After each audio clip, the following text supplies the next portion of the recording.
안녕하세요. 저는 학습지 교사 등을 하면서 아이 둘을 키우고 있는 37살 박현지라고 합니다. 같은 학습지 일을 하는 동료 교사의 추천으로 여기 유튜브 채널을 듣게 된 지 벌써 1년이 넘었네요. 전 특히나 운전하고 다니면서 자주 듣고 있어요. 그러다 보니 저에게도 아주 특이하고 희한한 사람을 겪었던 일이 생각나서 제 사연을 보내보고 싶었습니다.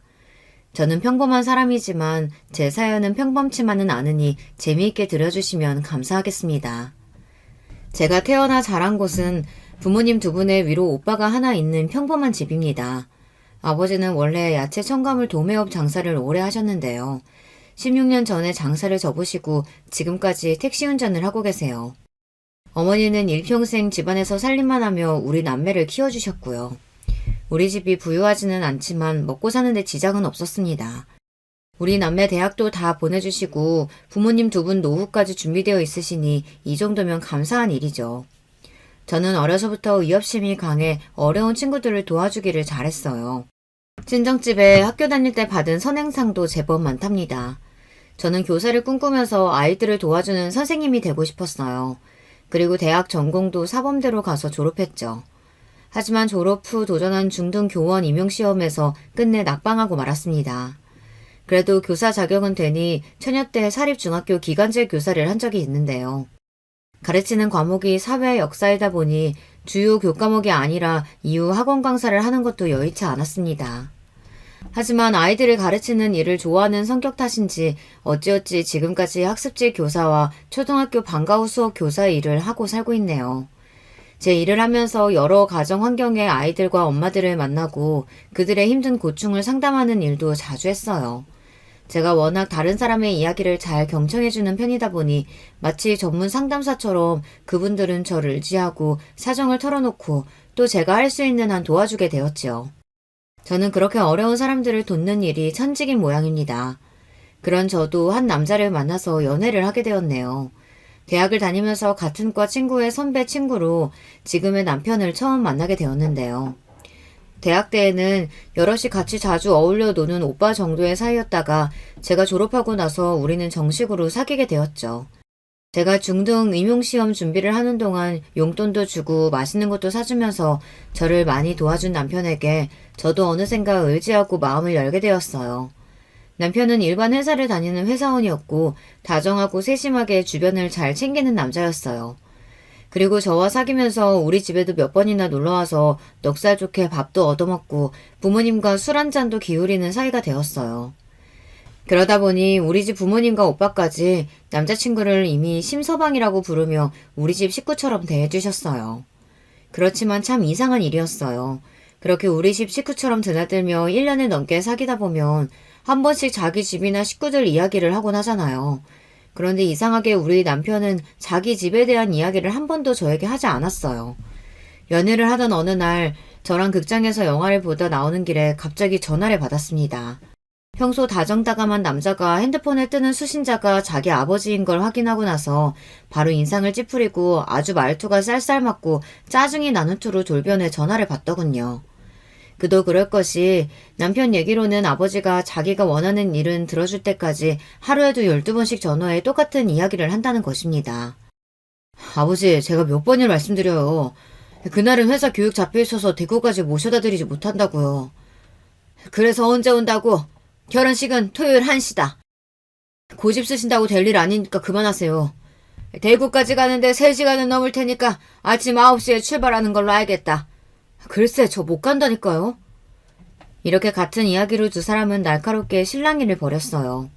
결국 자기 아버지에게 졌는지 남편은 세상이 꺼져라 싶은 한숨을 쉬며 힘들어했습니다. 웬수지 웬수. 아마 토요일 새벽까지 이렇게 전화를 하루에 10통도 넘게 하시겠지, 이분은. 가끔 시부가 이런 식으로 전화하셔서 같은 얘기를 반복하시고 남편은 결국 짜증이 폭발하게 되는 일을 몇 번 목격했습니다. 그래서 자세히는 몰라도 남편이 아버지랑 사이가 별로 좋지 않다는 건 대충 알고 있었어요. 그날 둘이 소주를 한잔 하면서 처음으로 자세하게 남편은 자기 가족 이야기를 하더라고요. 우리 아버지는 어려서는 사업을 하셨고 그거 말아먹고 난 다음부터는 택시기사를 하면서 사셨어. 넉넉하지는 않지만 엄마도 일을 하셔서 맞벌이로 나랑 동생을 키울 정도로 책임은 다 하셨지. 그치만 우리 아버지는 같이 지내기 힘든 성격을 갖고 계신 분이야. 자기 몸이 조금이라도 힘들거나 다치는 일은 절대로 안 하고 무엇이든 자기 성위에 남들이 맞추지 못하면 심하게 화도 내고 짜증도 내지. 심할 때는 구타도 많이 했어, 그 사람. 우리 집 사람들은 아버지가 술만 마시고 오면 덜덜 떨었어. 아무 일도 아닌데 술병 깨고 집안 살림살이 던지면서 특히 젊었을 때 우리 어머니가 많이 맞고 사셨지. 내가 군대에 다녀서도 우리 엄마한테 술 먹고 또 그 짓거리를 하길래 내가 두 팔을 잡고 힘을 써가면서 처음으로 말렸어. 아버지 이제 그만 좀 하세요, 제발. 이 나이 먹도록 아직도 그 버릇 못 고치셨습니까? 이 새끼가 감히 나를 막아서? 어디 그래? 너부터 내 손에 죽어봐라. 애미라는 년이 자식 새끼 교육도 이따위로 시키니까 지 애비한테 이렇게 힘을 쓰지? 이렇게 아버지는 화가 나서 버둥거리면서 나를 죽일 듯이 때리려고 했지만 이미 젊은 나를 힘으로 어떻게 감당하겠어. 몇 분 동안 그러더니 포기하고 나가버리더라. 그 뒤로는 나한테 감히 못 덤비셔.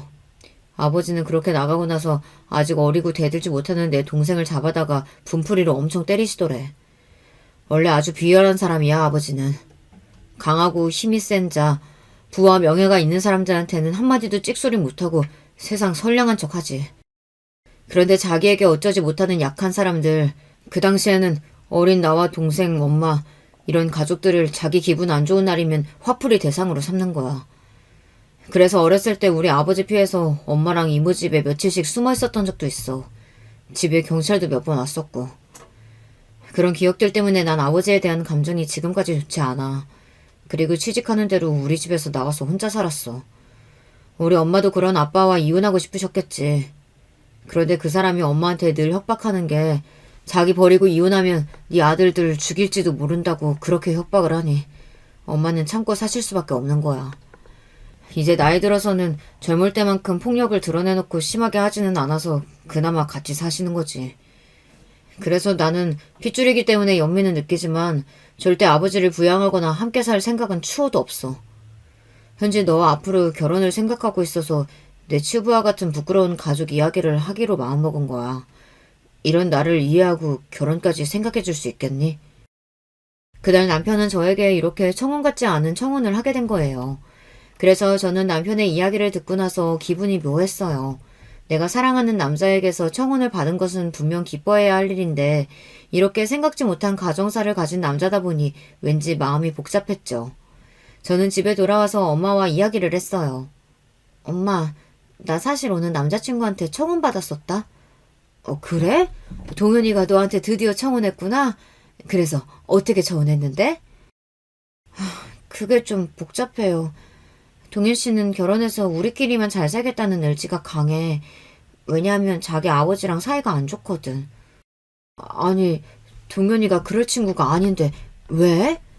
그 아버지란 분이 폭력적이고 고집도 세고 어쨌든 어릴 때부터 너무 가족들이 힘들게 하셨대.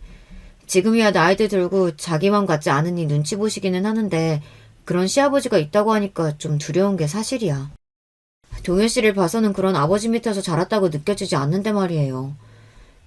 엄마는 미간을 찌푸리시더니 저에게 대뜸 내가 동현이도 몇 번 집에 찾아와서 보고 사람은 참 괜찮아서 내 사윗감으로 내심 생각하고 있었는데 그 아버지가 그런 인간이면 아무래도 결혼은 다시 생각해봐야겠구나. 그럴 것까지야. 어차피 우리는 분가해서 살 텐데요. 아이고 이거사. 그게 그렇게 단순하지가 않아요. 너희 남자친구가 어린 시절부터 아버지의 가정폭력을 보고 자란 거 아니야? 그런 말이 있어. 폭력 아버지 밑에서 자란 아들은 지 아버지를 욕하면서도 꼭 따라한다고. 지난번 그 드라마에도 나오지 않든 여자들한테 폭력 쓰는 남편들을 잘 살펴보면 어렸을 때 꼭 그런 아비 밑에서 컸다니까. 아무래도 엄마는 동현이랑 결혼하는 거 반대다. 어서 정리하는 게 좋겠구나. 알겠니? 여태까지 남자친구를 알아왔던 시간, 사귀었던 시간 통틀어서 남자친구의 폭력 성향을 느낀 적은 한 번도 없었습니다. 같은 과 사람들이나 주변 사람들이 아주 사람 좋다며 주변 평판도 좋고요. 오히려 다정하고 잘 배려해주고 이해해주고 주변에 늘 사람들도 많아요. 농담도 잘하고 분위기도 잘 만들면서 재미있다고 사람들이 모두 남자친구를 좋아하죠. 회사 내에서 상사들도 예쁘게 보고 어딜 가든 주변에 사람이 많이 모이는 타입입니다. 심지어 운전할 때 욕하거나 욱하는 모습도 본 적이 없어요. 지금 내 눈앞에 있는 이 남자는 이렇게 좋은 사람인데 어린 시절 아버지의 폭력 아래 자라다는 과거를 알게 되었다고 해서 당장 남자친구와 헤어지다니 그건 너무하잖아요. 하지만 그런 반면 혹시 아직 나와 크게 싸울 일이 없어서 내가 모르고 있는 것은 아닐까. 결혼해서 살다 보면 별일을 다 겪을 텐데 혹시 나중에 남편도 그 감춰진 폭력 성향이 나오는 것은 아닐까 하는 염려 때문에 결혼에 대한 확신이 들지가 않았어요. 남자친구는 양가 상견례를 잡은 것을 시작으로 본격적으로 결혼 준비를 하려고 하는데 제가 왠지 미적거리니 이런 제 마음을 눈치챈 것만 같았어요. 현지야, 부모님께 우리 결혼 말씀드렸어? 우리 부모님은 다음 주도 그 다음 주도 토요일은 다 시간이 괜찮으시다고 하는데 어느 날로 상견례 날짜 잡을까? 근데 우리 부모님이 요즘 무슨 일이 있으신지 당분간 어렵다고 하시네. 그래? 그럼 일단 내가 집에 가서 정식으로 인사를 먼저 드리면 어때? 글쎄, 혹시 너 내가 지난번 우리 아버지 얘기한 것 때문에 마음에 걸리는 거 있어? 남자친구가 먼저 전곡을 찔렀습니다. 차마 저는 그에다 대고 어떤 거짓말이나 변명으로 둘러대지도 못했어요. 그렇게 별다른 말 없이 통화는 끝나고 며칠 동안이나 남자친구는 저에게 연락을 하지 않았습니다. 그렇지만 남자친구와 연락을 하지 않는 동안 저는 오히려 제 마음을 깨닫게 되었어요. 그의 아버지 때문에 생긴 염려보다 그를 그리워하고 사랑하는 마음이 훨씬 크다는 것을요. 저는 남자친구와 연락을 끊은 지 일주일도 안 되어서 그에게 전화를 걸었습니다. 하지만 웬일인지 남자친구는 전화를 받지 않았어요. 남자친구는 이제 내가 싫어진 거야. 겨우 자신의 부끄러운 집안 이야기를 용기 내서 꺼냈는데 내가 변심한 줄 알고 나에 대한 마음을 접었구나. 이를 어쩌면 좋지? 전 너무 다급하고 걱정이 되었습니다. 남자친구가 마음속에서 이미 저를 지워버렸으면 다시 저를 안 만나주면 어떻게 해요? 전 이미 남자친구를 너무나 사랑하는데 그 아버지가 어떤 사람인지 다 감수하고 결혼하고 싶을 만큼 말이에요. 그때였어요. 갑자기 엄마가 제 방문을 열고 들어오셨어요. 내가 졌어. 엄마는 눈을 감으시며 제 앞에서 손사래를 치셨어요. 심서방 말이다. 너희 남자친구. 일주일 동안 퇴근하고 나서 니네 아빠 택시 회사 앞에 매일 가서 기다려서 만났대. 만나서 자기가 무슨 일이 있어도 딸 행복하게 해줄 자신이 있다. 부끄럽지 않은 남편 아빠가 될 수 있다. 각서라도 쓰겠다면서 너희 아빠 설득했단다. 처음에는 너희 아빠도 결혼은 안 된다고 타일렀는데 심서방의 고집을 어떻게 꺾겠니? 그 정도의 의지 가진 남자면 내 딸 눈에 눈물 날 일은 없겠다 싶으셨다는구나. 그래, 결혼해라 너희들. 전 정말 뛸 듯이 기뻤습니다. 그대로 달려나가서 남자친구를 만났어요. 그리고 그대로 달려가 그를 껴안아 버렸습니다. 동현씨 정말 미안해. 한순간이라도 자기를 오해했던 거 용서해 줄 수 있어? 하지만 난 자기 없이는 못 살 것만 같아. 일주일만 못 봐도 이렇게 그립고 그리운데 어떻게 헤어져? 우리 당장 결혼해요. 남자친구는 저를 품에 안으며 저의 마음을 확인했기에 또 장인 장모님 결혼 허락을 받아낸 기쁨에 울고 말았습니다. 참 이런 우여곡절 끝에 우리는 석 달 만에 결혼식을 올렸고 남편의 공언대로 우리는 따로 신혼집을 얻어서 둘이서만 살게 되었습니다. 약속한 상견례 자리에서 기다리고 있는데 시부를 만나기 전에 들었던 이야기가 있으니 무척 긴장되었어요. 하지만 막상 시부를 뵙고 나니 생각보다 평범한 분이시더군요. 키도 작으시고 몸집도 왜소하셨어요. 그리고 시부는 자신도 예전에 택시기사를 하셨다면서 우리 아버지와 공감대가 형성되셔서 한참 동안 두 분이 택시기사의 애환 이야기를 하시며 의외로 분위기는 부드럽게 흘러갔습니다. 시모도 60대의 주변에서 흔히 볼 법한 특별한 사정이 없는 분이셨어요. 남동생은 남편보다 2살 아래인데 회사를 다니는 평범한 남자였어요. 그리고 시모도 남동생도 대화를 나눠보니 모두 정상적인 사고를 가진 괜찮은 분들이셨습니다. 저와 친정부모님은 그래도 상견례 이후로 안심할 수 있었어요. 폭력 가정에서 잘 커서 인격 형성이 올바르게 되는 경우도 있구나 하고요. 남편과 결혼한 이후에도 저는 직장을 그만두지 않고 열심히 다니며 남편과 함께 돈을 모아갔습니다. 서울 아파트 값이 비싸니 아이 낳기 전에 대출을 껴서라도 마련하고 싶었어요. 다행히 당시 서울 상도동에 20평대 아파트를 청약받아 입주 이사를 할 수 있었습니다. 그리고 그 사이에 아들 하나, 딸 하나 남매를 낳고 키우며 잘 살 수 있었어요. 비록 아파트 대출금은 2억이나 되었지만 맞벌이로 절약하면서 살다 보면 아이들 학교 가기 전에는 다 갚을 수 있을 것 같아 개미처럼 알뜰살뜰 지냈어요. 그리고 결혼해서 살아보니 우리 남편은 제가 결혼 전 걱정했던 것이 무색할 만큼 제가 아는 사람 그대로의 모습이었습니다.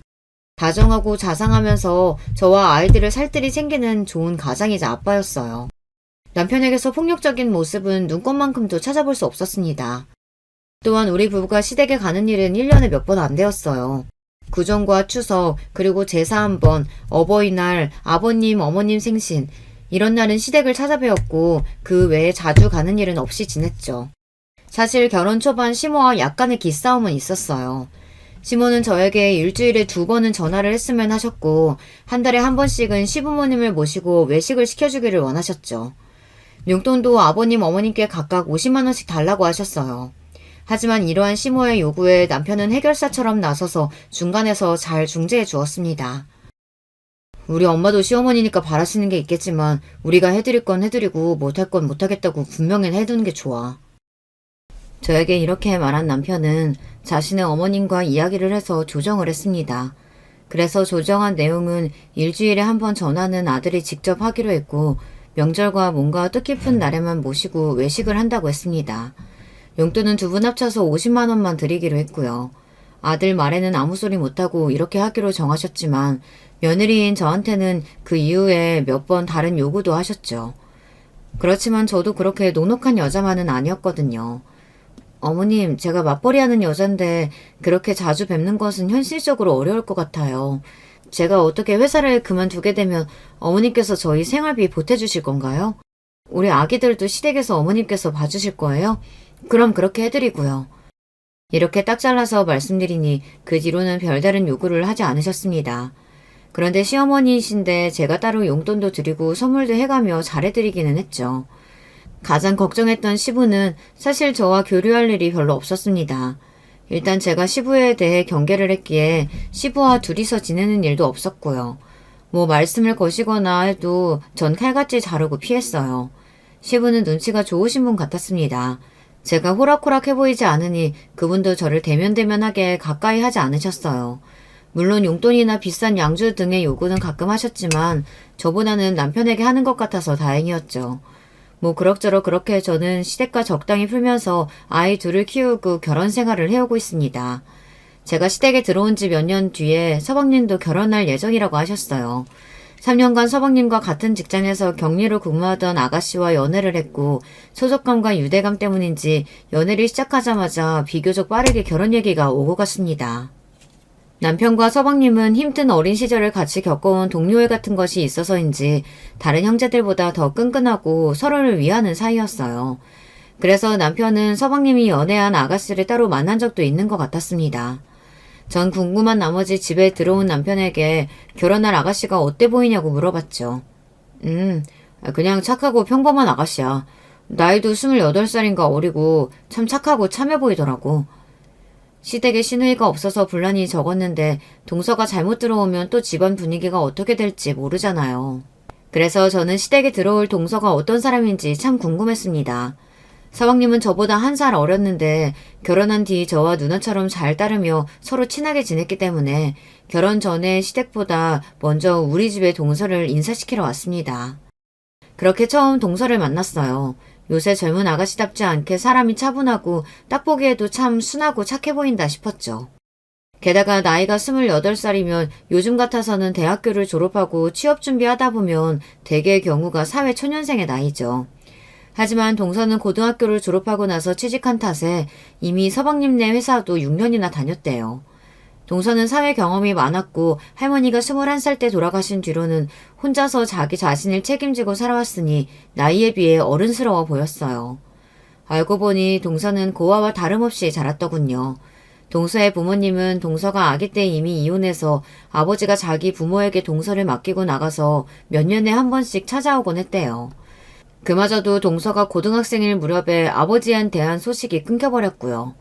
그래서 대부분의 어린 시절 동안 시골에서 혼자 계신 할머니 손에서 자랐다네요. 할머니가 친절하고 따스하게 품어준 분은 아니셨지만 그래도 동서에게는 부모이자 유일한 보호자로 고마운 분이었다고 말했어요. 할머니도 워낙 사는 게 팍팍하고 당신도 허리와 무릎 관절염이 심하셔서 늘 아프셨기에 동서에게 잔소리도 심하고 말도 툭툭 하셨던 모양입니다. 그렇게 심정적으로 어디 의지할 어른도 없이 자란 동서는 철이 일찍 든 모습이었습니다. 동서가 이와 같이 담담하게 자신의 이야기를 하는 모습이 제 눈에는 그렇게 짠하고 예뻐 보일 수가 없었어요. 저 형님, 제가 혼자 자라서 늘 언니가 갖고 싶었는데 혹시 형님하고 언니처럼 의지하면서 지내도 괜찮을까요? 이렇게 동서는 수줍어하면서 저에게 친밀감을 표현했어요. 당연하지. 나도 이로 오빠 한 명뿐이라 여동생은 너무 갖고 싶었어. 우리 자매처럼 사이좋게 지내보자. 동서한테 내가 친언니처럼 잘해줄게. 빈말이 아니라 저는 그날부터 동서를 제 친동생처럼 대해주었어요. 그리고 나중에 우리 동서에게 크나큰 일이 닥쳤을 때 제가 발벗고 나서서 모두 해결해 주었고 말이에요. 그 큰 사건에 대해서 앞으로 찬찬히 풀어나가 보겠습니다. 우리 동서는 말이죠. 처음 시댁에 인사드리러 온 날도 그 착한 심성을 숨기지 못했습니다. 시댁의 시부모님과 가족 모두 함께 모여 식사를 마치고 시모와 제가 식탁을 치우는데 동서는 당연하다는 듯이 싱크대 앞에 서서 고무장갑을 끼고 있는 거예요. 예비 동서는 손님으로 여기 처음 왔는데 무슨 설거지예요. 저기 거실에 가서 과일이나 먹고 있어요. 형님, 아니에요. 식사를 잘 얻어먹었으니 제가 설거지하는 게 마음이 편해서 그래요. 그렇게 제가 몇 번이나 설거지하지 말고 손님 대접 받아야 한다고 했지만 동서는 한사코 마음이 편하다며 설거지를 마쳤어요. 전 속으로 이게 아닌데 했지만 그런 동서를 시모는 흡족하게 바라보고 있었어요. 그렇게 착한 동서는 서방님과 결혼한 뒤로 분가해서 사는 동안에도 시댁에 저보다 자주 왔다 갔고 시댁에 허드렛 일이나 집안일을 종종 맡아서 하곤 했어요. 힘들고 어렵게 자라온 사람이니 시부모님이 좀 따뜻하게 보듬어주면 좀 좋겠어요. 하지만 그럴 분들이 아니라는 것을 저는 알죠. 결혼해서 시댁 식구로 산 지 3년쯤 되었으니 우리 시부모님이 어떤 분들인지 말입니다. 시부는 전형적으로 약자에게 자기 스트레스를 푸는 소시오패스 같아 보였어요. 성격이 괴팍하고 꼬장꼬장하다 보니 동네에서 같이 노는 친구나 불러낼 사람도 딱히 없는 모양입니다. 그러니까 가족들이 더 죽을 맛인 거죠. 시부가 좀 외출도 하고 나가 있어야 집에 있는 가족들 숨통이 트일 텐데 주구장창 집에만 있으니 말이죠. 시모는 이런 시부와 40년 가까이 사신 분이니 그 속이 오죽하시겠어요. 그러니 지금 시모는 자기가 바깥 모임도 여럿 만들고 개 모임도 하며 웬만하면 집에서 시부와 같이 잘 안 있으려고 합니다. 그러고 보니 시모의 환갑대 일이 생각나네요. 시부랑 어디 놀러 가거나 여행 가시는 것을 못 봤었기 때문에 저는 두 분이 해외여행을 가셨으면 싶었습니다. 그래서 4박 5일에 300만 원이 넘는 베트남 효도 패키지 여행을 예약해서 환갑 선물로 드렸어요. 하지만 시모의 표정이 예상과 다르게 상당히 언짢아 하시는 겁니다. 지금 이게 너희 아버지랑 나 둘이서만 여행 가라고 끄는 표인 거냐? 네, 숙소도 비행기도 모두 최고급이라 편안하실 거래요. 어르신들한테 최고로 인기가 많은 상품이래요. 에휴, 난 이거 안 갈란다. 환불하고 그것 대신 돈으로 다오. 이게 어떻게 된 영문인지 몰라 전 가만히 있었어요. 난 너희 시아버지랑 여행 같은 거 안 간다. 차라리 그 돈으로 나는 내가 알아서 따로 가마. 이렇게 시모가 싫어하시니 하는 수 없이 저는 예약 취소 수수료 20만 원을 물고 여행비를 환불받았습니다. 그리고 시모에게 300만 원을 현금으로 드렸어요. 다음 달에 시모는 그 돈으로 자기 친구들하고 베트남 여행을 가셨습니다. 아무리 부부 사이가 안 좋아도 그렇지 자식들이 생각해서 끊어온 부부 여행도 그렇게까지 싫어하실 일인가요? 전 이때부터 우리 시부모님도 평범한 집과는 좀 다르다는 사실을 체감했습니다. 서방님과 동서는 결혼 뒤에도 맞벌이로 같은 회사를 다녔었는데 동서가 임신을 하자 회사를 그만두게 되었습니다. 그리고 서방님도 직장 내 갑질하는 상사로 한동안 스트레스를 받던 참에 얼마 뒤 퇴사를 하고 사업을 하겠다고 했습니다. 서방님이 사시는 동네 아파트 상가 1층에 세를 얻어 카페를 창업했던 거예요. 회사 퇴직금과 대출금을 보태서 호기롭게 창업을 하고 한동안 서방님과 동서는 그 카페를 잘 운영하는 것 같아 보였습니다. 하지만 안타깝게도 그 카페는 1년 반 만에 문을 닫게 되었어요. 일단 아파트 상가의 월세가 너무 비쌌기 때문입니다. 다달이 170만 원을 가게 월세로 내기 위해 아메리카노 3,000원 하는 커피를 과연 몇 잔이나 팔아야 할까요? 게다가 인근에 스타벅스가 들어오면서 카페에 오시는 손님들은 썰물처럼 빠졌다고 합니다. 그렇게 파리가 날리기 몇 달 만에 결국 가게 월세 등을 버티지 못하고 서방님 된 카페는 폐업을 하고 말았죠. 아직 갚지 못한 대출금도 상당해서 살고 있던 빌라 전세금을 빼야 할 지경이었어요. 게다가 갓난쟁이 아들까지 있으니 동선의 부부는 참 딱한 상황에 빠지게 된 것이죠. 어쩔 수 없이 서방님네 식구들은 시댁에 들어가 살아야 했고 서방님은 서울의 한 회사에 취직해 다니게 되었어요. 시댁은 경기도 용인시에 있는데 서울 회사까지 출퇴근이 어려우니 서방님은 직장 근처에 고시원을 잡아 평일엔 고시원에서 주말에는 시댁으로 내려와 지냈습니다.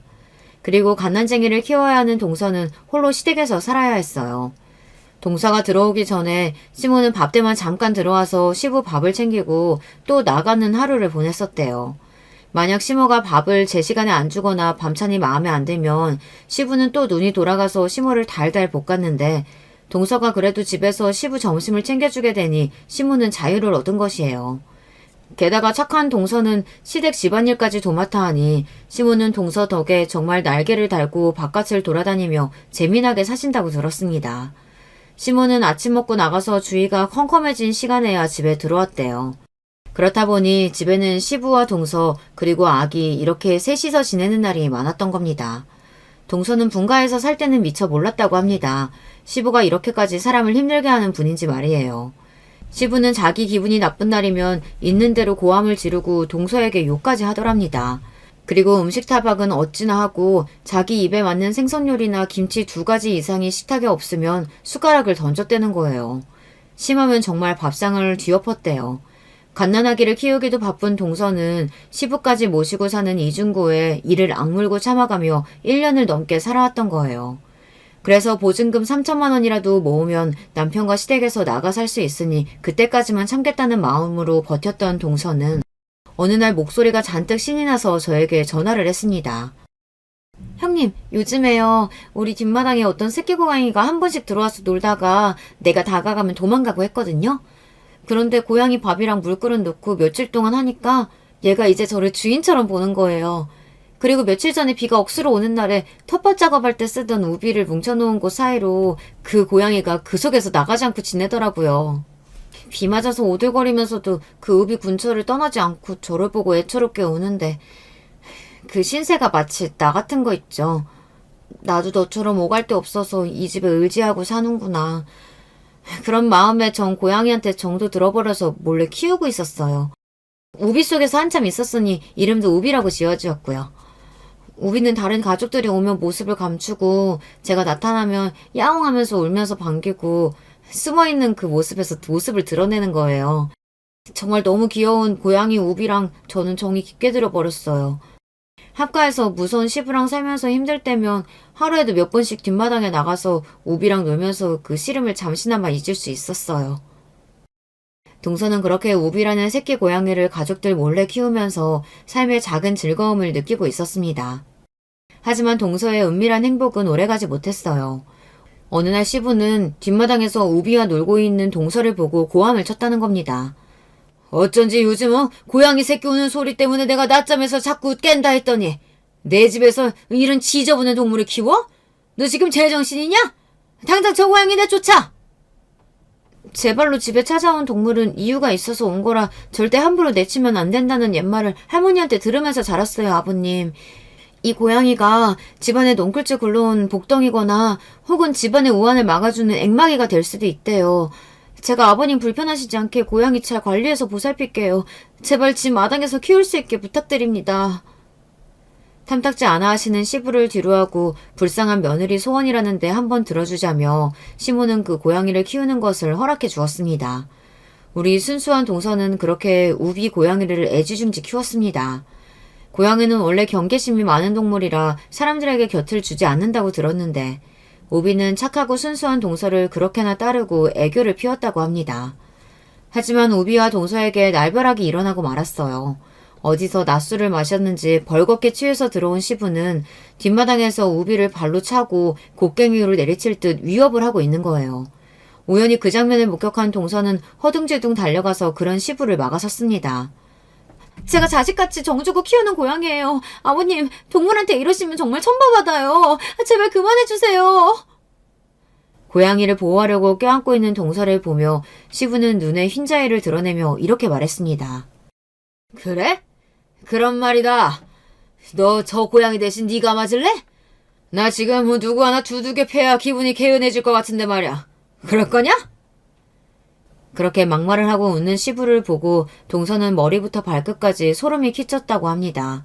너무 무서워서 아무 말도 하지 못했다고 해요. 그리고 정말로 시부는 고양이를 감싸고 있는 동서의 등이며 어깨를 발로 몇 번이나 걷어찼다고 합니다. 에이, 간만에 사람 걷어차니까 살 것 같네. 앞으로도 그 고양이 키우고 싶으면 나한테 한 대씩 맞아다오. 그리고 얻어맞은 동서는 더 이상 이렇게 살 수 없다며 눈물이 뒤범벅되어서 저를 찾아왔던 것입니다.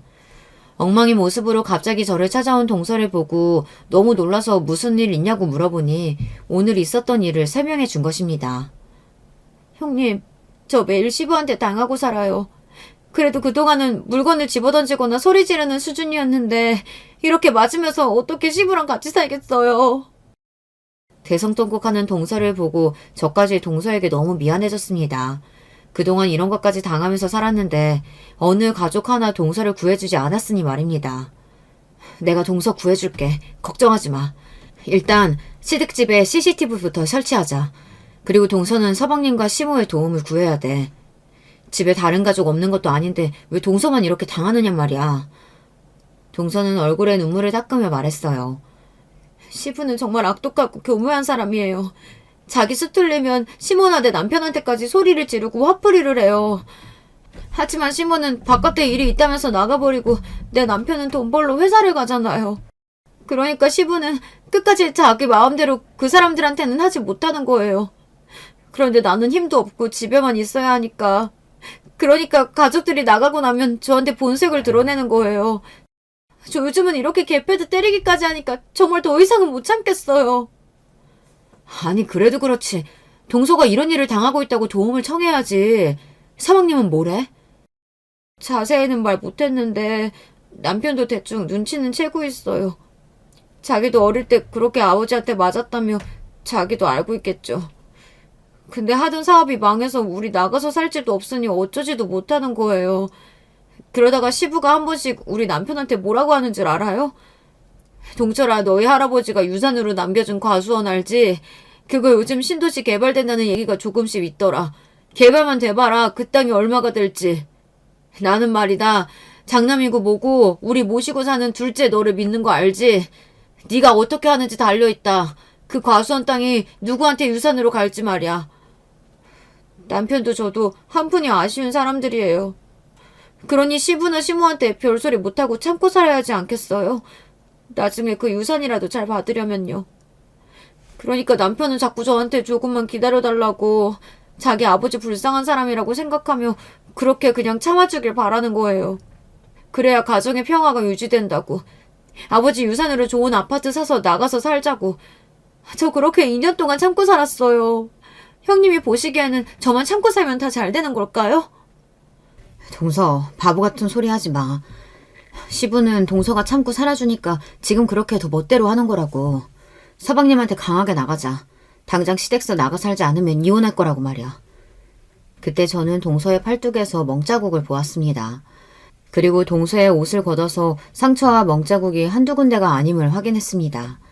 이 불쌍한 사람, 가련한 사람, 이런 몸까지 될 지경으로 참고 살았던 우리 동서가 너무 안 돼서 마음이 아팠어요. 결국 제가 나서서 동서를 구해주기로 마음먹었습니다. 저는 동서를 데리고 인근 병원에 가서 몸에 있는 폭력의 상처들에 대한 진단서를 받아놓았습니다. 그리고 CCTV를 마련해서 시댁에 아무 가족이 없는 틈을 타서 이곳저곳에 설치했어요. 그리고 길고양이가 머무르는 마당에서 자주 맞았다고 하니 그곳에도 사각지대 없이 꼼꼼히 설치를 했죠. 동서, 이 정도면 폭력의 증거는 충분히 모을 수 있을 거야. 상황 봐서 서방님한테 솔직히 털어놓고 분가하자고 해야 돼. 만약 말 들어주지 않으면 이혼하겠다고 말이야. 알겠지? 동서는 무서워서 덜덜 떨며 고개를 저었어요. 안 돼요, 형님. 시부는 내가 남편한테 이혼 이야기라도 꺼내면 고양이도 죽이고 저도 죽인댔어요. 바보 같은 소리야. 정 걱정되면 고양이는 우리 집에서 맡아줄게. 동서가 용기를 내야만 하는 일이야. 뒷일은 내가 다 알아서 할 테니까. 응? 제 단호한 눈빛을 읽은 동서는 겨우겨우 마음을 먹었습니다. 이 지옥 같은 삶을 끝내기로 말이죠. 동서는 며칠 뒤 자기 남편에게 당장 시댁에서 나가서 살지 않으면 이혼하겠다고 눈물로 호소했습니다. 서방님도 얼마나 시부가 포악하고 악독한 사람인지 누구보다 잘 알고 있겠죠. 더 이상은 동서에게 참고 살라고 하지 못한 것 같아요.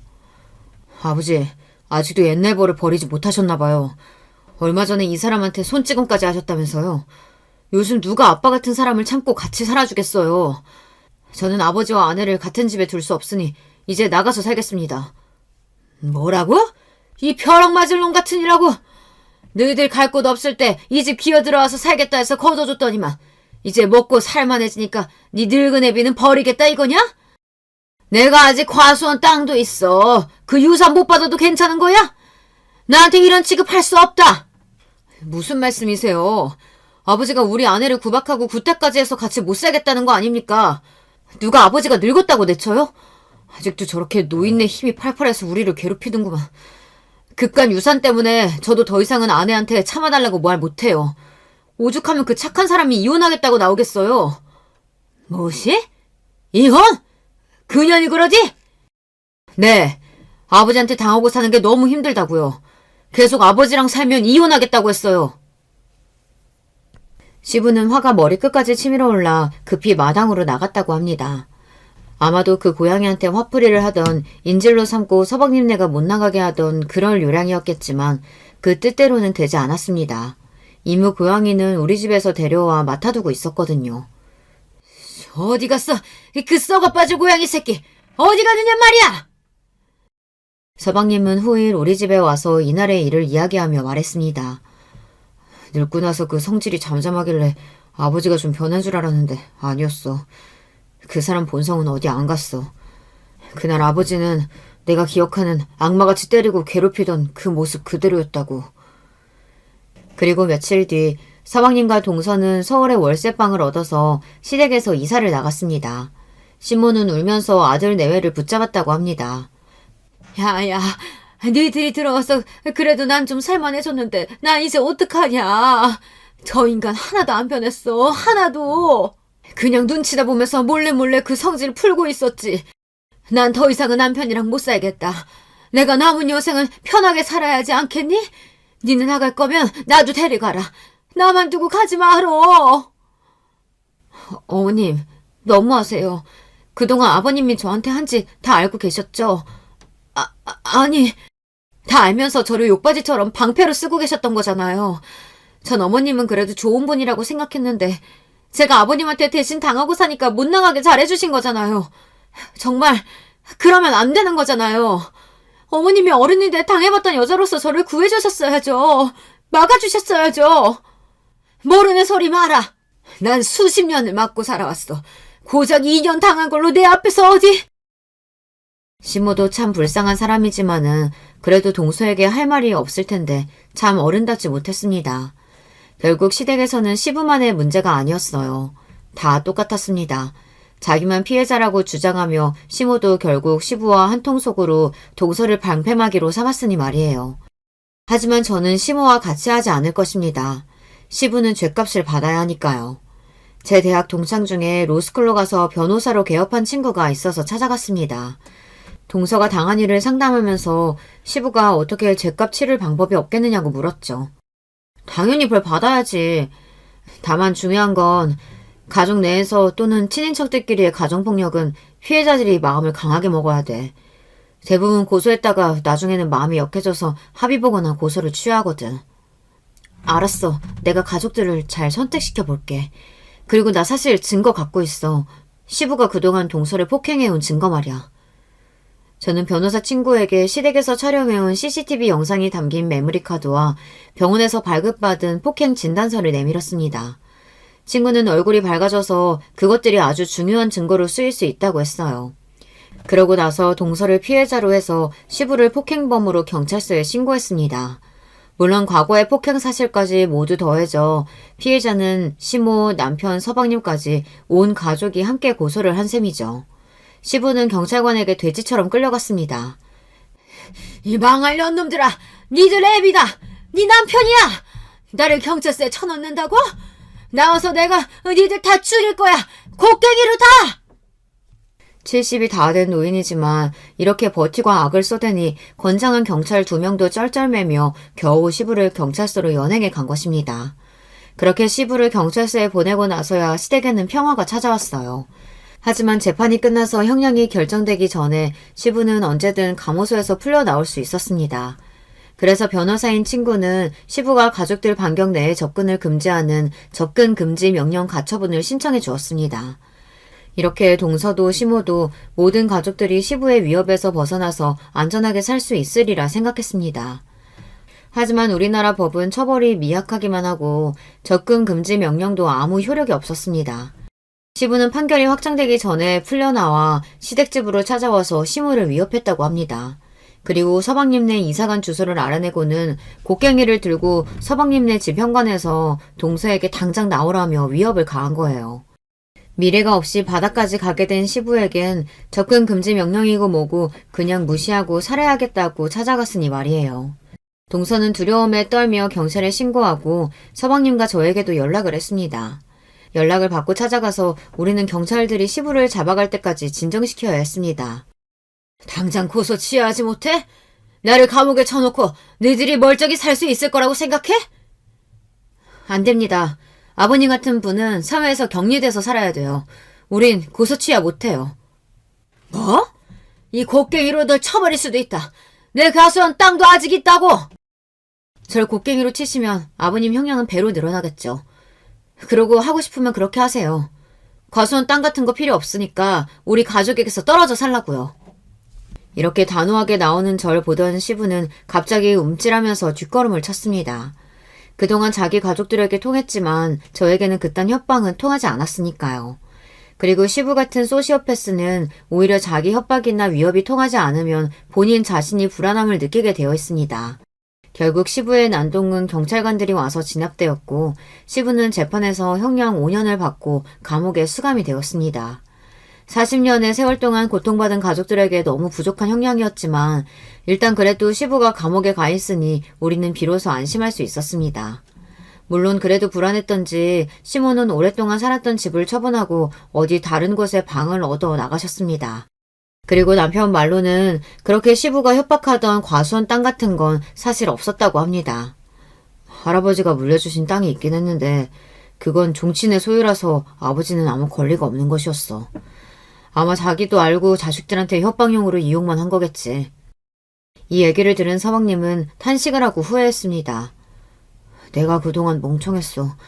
아버지 술수에 넘어가서 소중한 아내를 그 사람한테 당하게 살게 내버려 두다니. 서방님은 깊이 뉘우친 만큼 더 열심히 직장을 다니고 동서와 아이를 아끼고 살겠다고 했습니다. 이렇게 시댁 가족들 모두 평안함을 되찾고 지금은 하루하루 잘 살아가고 있어요. 아마 용기를 내어서 시부에게 맞서지 않았다면 동서든 시모든 그 아들들이든 아직도 고통 속에서 살고 있었겠죠. 그리고 남편을 비롯한 시댁 가족 모두 저에게 깊이 감사해하고 있습니다. 아마 제가 없었다면 가족들은 그렇게 시부에게 맞서 싸울 용기도 내지 못했을 거라면서요. 저는 그저 나쁜 사람을 처단하고 내 소중한 가족들이 안전하게 되어 다행일 뿐이니까요. 제가 여러분에게 들려드린 이야기는 이렇게 해피엔딩으로 끝이 났습니다. 혹시 지금 가족 중에 시부와 같이 뼛속까지 못된 인간이 있다면 또 그로 인해 고통받고 계시면 꼭 용기를 내시고 안전과 행복을 되찾으시길 바랍니다. 어딘가에 도움을 요청하시면 어디에선가 누군가가 도와줄 거예요. 세상은 아직 살만하고 따뜻하니까요. 그럼 저는 이쯤에서 마무리 인사를 드리겠습니다. 여러분 안녕히 계세요. 안녕하세요. 제가 현재는 결혼을 해서 가정을 꾸린 여자인데요. 오늘이 있기까지 나름의 우여곡절이 있었답니다. 이 세상에 사연 없는 사람이 어디에 있겠냐마는 저는 제 스스로 꽤나 사연 있는 사람이라고 생각을 하며 살아왔네요. 저는 친정 부모님이 이혼을 안 하셨음에도 편부모 가정에서 자라온 아이였어요. 이게 무슨 말인가 하면 친정아빠가 수시로 집을 나가 밖으로 떠돌며 지내시더니 어느 순간부터는 아예 수년씩 집에 안 돌아오시는 바람에 그렇게 된 거였답니다. 제가 초등학교를 다니고 있었을 때부터 그리고 제가 고등학교를 졸업할 때까지 저희 친정엄마는 내도록 일을 다니셨어요.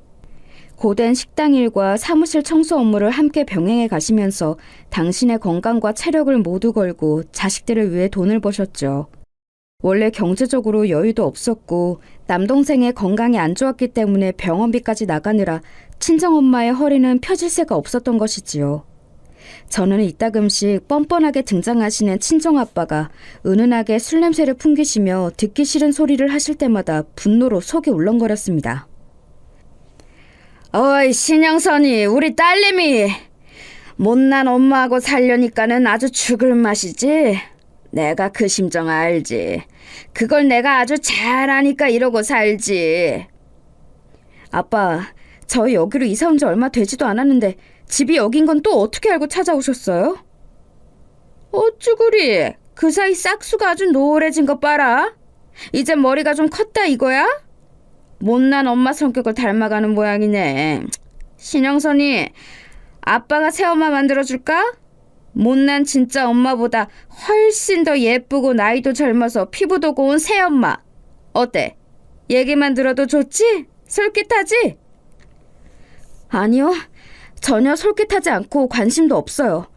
아빠는 저희가 왜 여기로 이사한지 모르시죠? 궁금하지도 않으시죠? 월세로 나가는 돈에서 10,000원, 50,000원도 너무 크게 느껴져서 벌벌 떨면서 사는 거. 아빠는 이런 저희 생활에 관심도 없으시잖아요. 그러니까 저도 아빠가 뭘 하시든 관심이 없어요. 이 싸가지 밥 말아먹은 것이 더 나한테 교육 제대로 받고 정신 좀 차려야겠구나. 돈 버느라 나간 건지 남자 꽃으로 나간 건지 집구석에서 코빼기도 안 비추는 네 엄마를 대신해서 내가 자식 교육까지 시켜준다. 나만한 남자가 이 세상에 또 어디 있냐? 너는 이 아빠를 좀 존경할 줄 알아야 돼. 친정아빠가 양손에 소매를 걷어붙이며 거들먹거리시는 동안 집에 유일하게 하나 있는 방, 그 안에서 기침소리가 들려왔었네요. 그건 바로 약을 먹고 잠들어 있던 남동생이 내는 소리였죠. 남동생은 선천적으로 기관지가 좋지 못했는데 한창 성장하면서 영양관리이며 각종 면역력 관리를 잘 해줘야 할 때에 그걸 못하고 시기를 놓치는 바람에 더욱 안 좋아진 경우였습니다. 만약에 그때 관리만 철저하게 잘 해주었어도 나중에 이렇듯 일이 커지는 일은 없었을 거라고 병원에서 그랬었어요. 돈이 없던 환경도 1차적으로는 문제였지만 그와 더불어서 친정 부모님의 무지에서 비롯된 잘못이 컸던 것입니다. 모르니까, 정말 모르기 때문에 조치를 취하지 못하고 살아왔던 거예요. 남동생의 건강이 그 때문에 안 좋아진 것을 알게 된 이후로 친정아빠는 아예 잠적하시다시피 바깥 생활을 하게 되신 것이었고, 친정엄마는 원래 하시던 식당 일에서 하나를 더 추가하여 사무실 청소일까지 겸하시게 되신 것이었네요. 저는 하루라도 빨리 돈을 벌어서 친정엄마를 도와드리고 싶은 마음이 컸던 것 같아요. 그러나 늘 만류를 당했어요. 안 된다, 영선아. 고등학교를 이제 그만 다니고 싶다니, 돈이나 벌러 다니고 싶다니, 앞으로 그런 소리를 절대 입에 담지도 마라. 그깟 고등학교 졸업장이 나에게 무슨 부귀영화를 누리게 해줄 수 있다고 내가 학교에 매달려 지내야 돼요? 엄마, 나 그냥 아르바이트든 아니면 공장 생산직이든 상관없이 돈을 버는 게 나을 것 같다고요. 절대 안 된다고 엄마가 분명히 말했어. 너, 네 아빠랑 엄마가 둘 다 중졸인 거 알아 몰라? 학력이 좋지 못하고 해서 이것 때문에 힘들게 차별받고 살거나 그런 적은 없었어. 하지만 학교를 더 다녔다면 다른 세상을 보고 살았을 것이라는 것은 굳이 그렇게 안 살아봐도 엄마는 알 수 있단다. 내가 만약에 더 배우고 더 똑똑한 사람이었다면 네 하나뿐인 동생의 건강도 망쳐놓지는 않았겠지. 영선아, 당장 쌀 한 톨이 없어서 굶어 죽을 지경이 아니라면 학교는 무조건 다녀야 돼. 엄마의 간절한 부탁이야. 저는 친정엄마의 그 마음, 애절한 뜻이 어떤 걸 지니고 있는지 알 것만 같아서 제 고집을 꺾을 수밖에 없었네요. 고등학교를 다니는 내내 심경은 늘 복잡했어요. 친정엄마는 이 시간에도 힘들게 일을 하시는데 나는 책상 앞에 편하게 의자 등을 기대고 앉아 있어도 되는 건지, 전교권에 드는 성적도 못 내는 주제에 계속 공부를 해도 되는 건지, 이런 생각들로 너무 힘들었어요. 그런데 오랜만에 친정아빠가 불쑥 나타나셔서는 또 술 냄새나 풍기시며 헛소리를 뱉으시니 저도 화가 났던 것이었죠. 친정아빠가 저를 당장 때릴 기세이든 말든 하나도 겁이 안 났고요. 정말로 맞게 된다면 저도 순순히 당하고 있지만은 않을 작정이었는데 방에서 남동생이 기침을 하자 친정아빠가 바로 움찔하셨어요. 저 녀석이 아직 해도 다 안 떨어졌는데 이 시간부터 태평하게 집구석에서 자빠져 있나 보지? 에라이, 기분 잡쳐서 안 되겠다.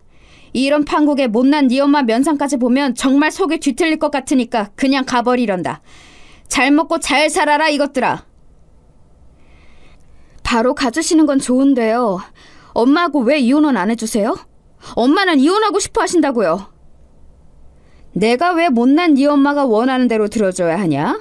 내가 그 꼴은 절대로 못 보지. 나 쳐내고 나서 옆구리에 딴 놈 끼고 살 궁리를 맞춰놓은 모양인데 어림도 없어. 죽었다 깨어나도 이혼 안 해줄 테니까 그런 줄 알아. 희죽희죽 웃으시면서 집을 나서시던 친정아빠의 등만큼 그 순간 세상에서 증오스러운 건 없었네요. 왜 저는 이딴 집구석에서 태어나 살아야 하는지 하늘을 원망하고 저주하는 건 숨쉬듯이 자연스러운 일이었고요. 공부하는 머리도 유전이라고 하던데 저는 전혀 물러받은 게 없었어요. 딱 봐도 제가 다른 친구들보다 학업의 성취도가 느리고 낮았지요. 그럼에도 울면서 공부를 했어요. 문제집을 살 돈이 없으니까 교무실 앞에 폐지로 나와 있는 교사용 문제집을 주워다가 그거 보면서 공부했어요. 왜냐하면 친정엄마는 대학 나온 사람을 높이 쳐주다 못해 동경하시는 분이셨으니까요. 배우자 복이 없어도 너무 없으신 친정엄마가 사람 대 사람으로서 정말 안쓰러워서 그 수건을 이뤄드리고 싶다는 심정으로 수험 생활을 했습니다. 결과적으로 저는 꽤 나쁘지 않은 대학에 진학을 하였고요. 좀 더 높은 곳도 갈 수 있었지만 장학금이 나오는 곳으로 선택을 하다 보니까 수준을 낮춰서 선택할 수밖에 없었어요. 엄마는 대학 이런 거 서울대라든지 아주 유명한 곳이 아니면 아예 모르는 문외한인데 주변에 물어보니까 우리 영선이가 붙은 대학이 꽤나 알아주는 곳이라네? 우리 딸 기특해서 어떡하니? 입학 장학금도 나온다 그러고 엄마는 이제 걱정이 없고 여한이 없다. 앞으로도 쭉 장학금을 받으면 대학 다니는 비용은 문제 없는 거지? 어떻게 매 학기마다 놓치지 않고 장학금을 받을 수 있겠어요? 그건 힘들 것 같지만 일부 장학금이나마 받을 수 있게 노력할게요. 저 같은 경우에는 소득 수준이 낮은 축에 속하기 때문에 다른 장학금이 따로 나오는 것도 있을 거예요. 돈 들어갈까 봐 걱정은 안 하셔도 돼요. 네 아빠가 버는 돈이 우리 집 수입으로 잡힌다는 게 원통하구나. 그 인간이 많이 버는 건 아니지만 그래도 우리한테 한 푼 오지도 않는 그 돈 수입이 안 잡힌다면 우리가 처지에 맞는 소득 수준으로 평가가 돼서 너도 여러 지원금을 받을 텐데. 하여간 도움 안 되는 그 인간. 엄마는 야무진 우리 딸이 있어서 정말 다행이라고 생각해. 대학 다니면서 돈 들어갈 일은 네가 알아서 처리할 테니 앞으로가 든든하구나. 친정엄마의 푸근한 미소가 저에게는 한편으로는 묘한 부담감으로 다가왔어요. 인정하고 싶지 않았지만 너무나도 분명했던 사실은 친정엄마의 아픈 손가락이자 가장 사랑하는 자식은 제가 아니라 남동생이라는 점이었네요. 이건 어렸을 때부터 그래왔어요. 동생이 아장아장 걷던 아기였던 시절부터 저에게 네가 누나니까 늘 배려하고 양보해라 이런 말씀을 친정엄마는 해오셨고요. 그 후로 동생의 건강이 안 좋다는 게 밝혀졌을 때에는 저에게 네가 동생의 인생을 책임질 마음의 준비를 해라는 당부를 서슴없이 하셨습니다. 슬프고 착잡했던 건 친정아빠까지 저보다는 남동생을 위하신다는 거였죠. 저에게는 아무렇지도 않게 비난과 힐난을 퍼부으셨지만 남동생은 아픈 환자이자 집안에 대들 보인 아들이라면서 은근히 조심스레 대하셨습니다. 그런 걸 생각하면 저는 힘이 빠졌어요. 집안을 생각하고 위하는 건 언제나 남동생이 아니라 저였거든요. 하지만 친정 부모님에게서 1순위가 되어본 적은 없었죠. 넌 네가 알아서 잘하잖아. 너는 애가 악발이 근성이 있어서 괜찮아. 아는 사람 하나 없는 동네에다가 휙 던져놔도 넌 알아서 살아남을 애야. 하지만 네 동생은 전혀 아니잖아. 엄마 말이 무슨 뜻인지 우리 착한 딸은 다 이해하지? 근데 엄마, 저도 힘들고 지칠 때가 있어요. 이제 대학 생활에서 장학금 목표로 공부도 하고 생활비를 벌기 위해 아르바이트까지 할 생각을 하면 벌써부터 숨이 턱 막히는걸요? 얘가 왜 오늘따라 나약한 소리를 하니? 엄마가 이제 식당 일 그거 안 하게 되었다고 너 지금 이 엄마를 눈치 주는 거야? 일 계속하라고? 지난 세월 그 긴 시간을 엄마가 얼마나 힘들게 고생했는데 딸이라고 있는 것이 어쩜 이렇게 무정할 수가 있니? 엄마, 왜 또 그런 식으로 받아들이세요? 제가 언제 엄마가 일 그만두시는 걸로 눈치를 줬다고 그러세요? 절대 아니에요. 엄마도 아시잖아요. 앞으로 징징거리지 않을 테니까 엄마도 기분 푸세요. 그래, 엄마는 늘 우리 딸 영선이가 더욱 잘 되길 바라는 마음뿐이야. 다른 건 없어. 하지만 저는 그 말씀을 곧이곧대로 믿을 수가 없었네요. 남들은 대학 생활, 그 꽃다운 청춘을 즐기며 여러 가지 새로운 경험들을 해보고 있을 때 저는 도서관 열람실에서 공부를 하다가 코피를 쏟고 있었어요. 아르바이트를 2개나 함께 하고 있었기에 남는 시간에 학교 수업 듣고 공부까지 하려면 줄여야 하는 건 잠밖에 없었거든요. 잠을 조금 자면서 공부와 일을 병행하였더니 피로가 금세 쌓이곤 했어요. 장학금을 놓치는 건 있을 수 없는 일이었고 그래서 공부를 미친 듯이 해야만 했고요. 또한 저를 비롯한 친정엄마와 남동생의 생활비이며 병원비를 대려면 아르바이트를 포기할 수도 없었죠. 그렇게 혹사에 가까운 생활을 꼬박 2년 하고 나니까 시도 때도 없이 가만히 있어도 이제는 코에서 툭 하는 감각이 들면서 코피가 흘렀고 머리카락도 술술 빠지더군요. 과로 때문에 사람이 죽는다는 게 어떤 건지 알겠더라고요. 그게 왜 가능하다는 건지 체감이 되었습니다. 이때 남동생은 친정엄마의 그 학력 고집 때문에 고등학교를 굳이 다니고 있었고요. 차라리 제 생각에는 본격적으로 요양생활을 하는 게 나을 것 같았는데 친정엄마의 뜻이 완강했어요. 그러니 컨디션 조절이 힘들어서 남동생은 더욱 건강관리에 신경을 써야만 하는 상태가 되었고 몸에 좋은 영양제와 신선한 식재료를 공급하려면 돈이 들었죠. 그래서 저는 조금도 쉴 수가 없었어요. 친정엄마는 일을 다시 다니면서 남는 시간에는 살림하시면서 남동생 뒷바라지 하셨습니다.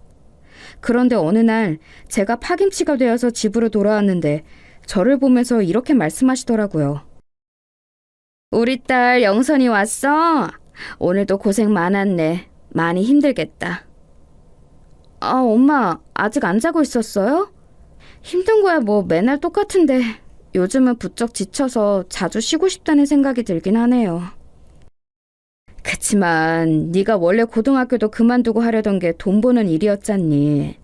지금 그 돈 버는 일을 하면서 대학까지 재학하고 있으니 이 얼마나 멋진 일이야, 안 그래? 우리 딸 덕분에 엄마가 예전보다 일을 덜 할 수 있어서 얼마나 고마운지 몰라. 그리고 엄마는 우리 딸이 그 누구보다 멋진 청춘을 보내고 있는 것 같아서 가슴이 뭉클하구나. 네 하나뿐인 동생에게 대학 생활비 어떤지 가르쳐주고 조언을 해주기 위해서는 네가 이렇게 먼저 대학 생활을 맛보고 있는 것도 정말 중요하지. 그때 갑자기 망치로 머리를 후드려 맞은 듯한 감각이 들더라고요. 말문이 턱 막혀왔고 문득 이런 생각이 들었어요. 이렇게 해서 나에게 남는 건 뭘까? 이 생활이 끝이 나기나 할까? 이런 고심이 들기 시작하니까 돌연 제 인생 자체가 불안정하게 느껴졌습니다. 대학을 졸업하고 직장에 들어가면 그곳으로 어쨌든 일단락이 될 것이라고 저는 막연히 믿으며 버텨왔었어요. 하지만 직장에서 돈을 벌기 시작하면 그 수입의 대부분은 친정엄마와 남동생을 위해 쓰이게 될 것이 당연하였어요. 사실 대부분이 아니라 전부라고 봐도 무방했지요. 제가 정식으로 직장을 잡게 되면 친정엄마는 당장의 일을 아예 때려치우실지도 몰랐고요.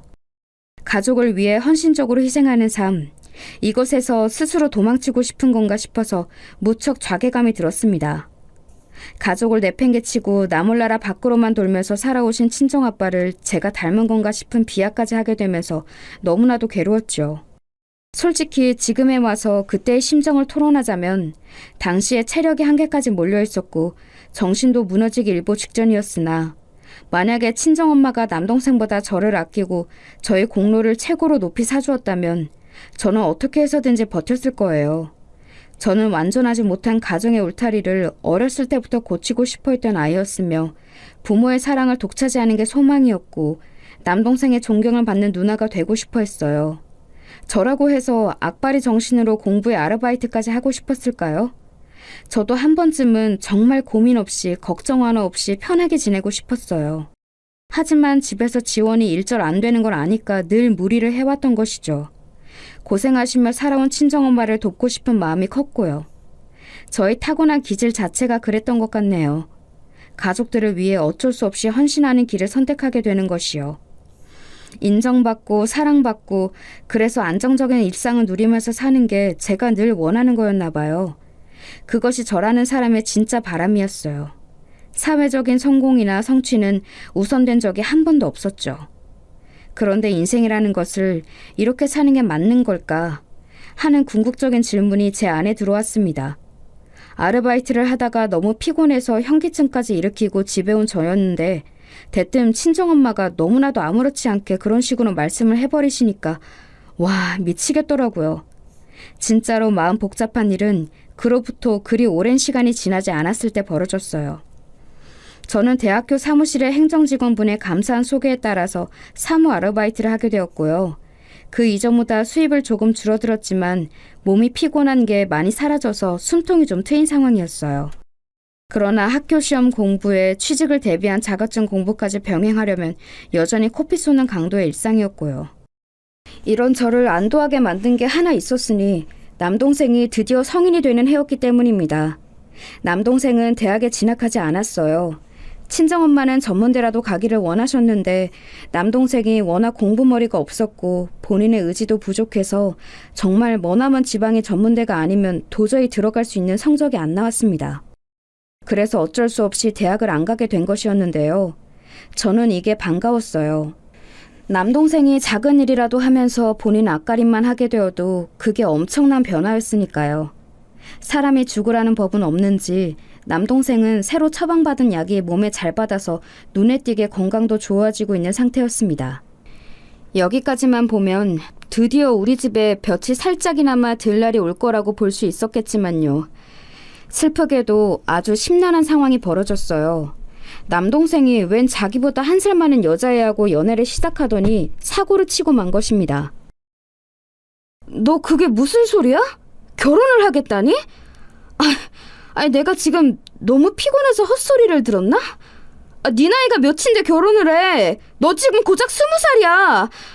게다가 만나는 여자애는 1살 차이라면서. 그럼 걔도 21밖에 안 먹었는데 웬 결혼? 연애 기간도 몇 달 안 됐으면서. 너 제정신이야? 누나, 사실은 여자친구가 임신을 했어. 이틀 전에 병원 다녀왔고 12주라고 하는 것 같더라. 아무튼 그래서 결혼을 해야 할 것 같아. 너무 갑작스러워서 미안하고. 누나는 축하해 줄 거지? 누나가 축복해 줬으면 좋겠어. 축하? 축복? 나 지금 목구멍까지 분노가 차올라서 당장이라도 토하고 싶을 지경이야. 네가 진짜 미쳤구나. 결혼 같은 소리 하지 마. 내가 이런 걸 보려고 죽도록 노력하며 살아온 거 아니니까. 나는 이 결혼 용납할 수 없으니까 너 혼자 그 여자애랑 알아서 결혼하고 잘 살아. 누나는 정말 사람이 매정하다. 내 여자친구는 제대로 된 가족도 없는 애야. 집안에 사정이 있어서 다들 뿔뿔이 흩어져서 살고 경제적으로도 많이 어려워. 그래서 처음 만났을 때부터 내가 깊은 안쓰러움을 느꼈어. 얼마나 힘들게 버티며 살아왔을까 싶어서. 이렇게 된 이상 꼭 결혼해서 행복하게 함께 살래.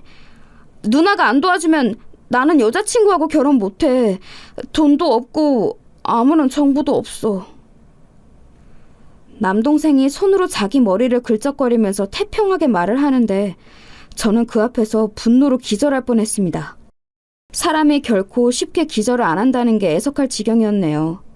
돈도 뭣도 아무것도 없으면서 사고는 쳐놓고 저에게 손 빌려서 해결하겠다는 남동생의 심보에 기가 막혀왔어요. 이런 저를 친정엄마가 나무라셨을 때 제가 비로소 폭발한 거였고요. 너는 누나가 되어서 네 하나뿐인 귀한 남동생에게 이런 일이 생겼으면 무조건 물심양면으로 도와줄 국리부터 해야지. 그것이 도리인데 너는 어떻게 냉담하게 실이 끊어낼 수가 있니? 영선아, 너 대학 다닌다고 해서 고졸인 남동생을 너무 등한시하지 마라. 엄마! 진짜 미치셨어요?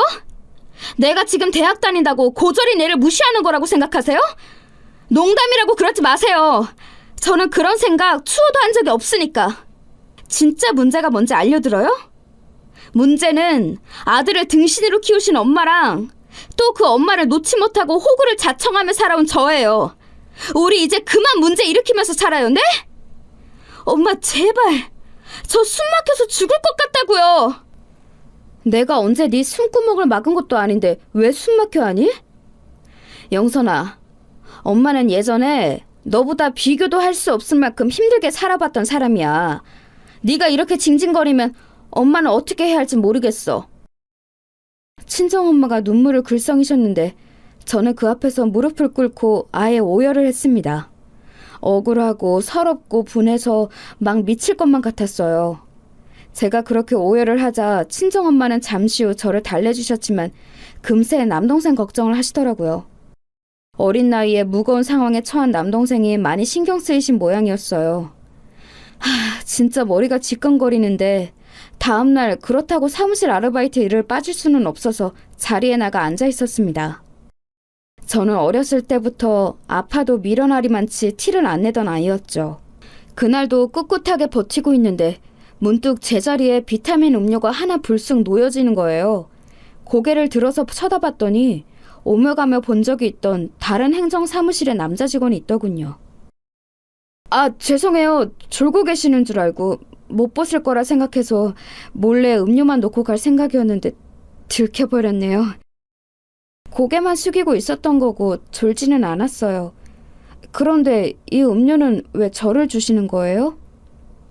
역시 아까부터 아파 보이셨는데 목소리 들으니까 완전히 목이 잠겨있군요. 지금 이렇게 일하려고 앉아 계실 때가 아닌데요?